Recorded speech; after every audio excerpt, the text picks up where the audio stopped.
Yeah, man, you see that? That was a historic clip, man, from years ago. Rest in peace, Paul Mooney, man, 79 years old. That's a long time to live. It's longer than what they say most of us is gonna be around for, because they say black man we got like a 65-year lifespan.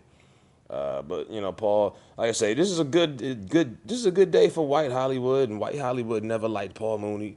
They couldn't stand him. He just told too much truth. He was too honest. They don't like me, homie. I'm too real for them, homie. By the way, he was the one who came up with Homie the Clown. He wrote for In Living Color. He wrote for Richard Pryor. Wrote for Dave Chappelle, Red Fox. I mean, what didn't he do? He played Sam Cooke in a movie. Like Paul was the man, man. Negro Damas, that Negro Damas stuff was that shit was top notch shit. You know, he wrote for Good Times. He wrote for a lot of damn man. Paul was a legend, man, and it's just sad to see that even in controversy, because people didn't like him. Because I liked him because it was sarcasm, it was black sarcasm at its finest. It was raw comedy, and you felt like it wasn't really like he was telling you a joke. Paul Mooney wasn't up there telling knock jokes. He was telling the truth. It felt like you was just really. His comedy was kind of like just standing there and just eavesdropping on a conversation.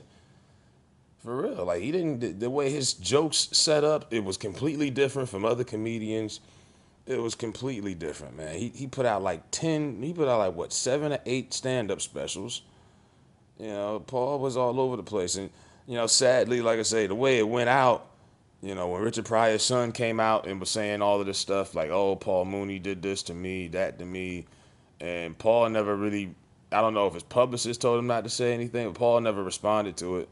And next thing you know, Paul was taken off of his tour.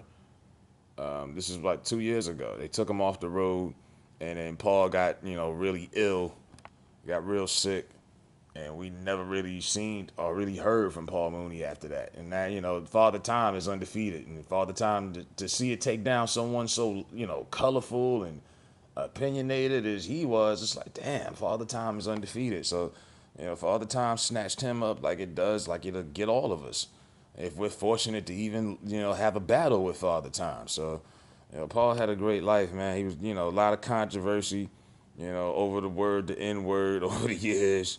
That clip I had posted, that was one of my favorite skits he ever did when he was making fun of MC Hammer with the damn chicken, the popcorn chicken. Nobody that told it like Paul. Paul was the shit, man. Just period. And even if you didn't like him, hell, he wrote for damn near everybody that ever existed. You might not think you don't like him, but you do. Because, who the fuck didn't he write for? You know what I mean? In Living Color, Richard Pryor, Saturday Night Live.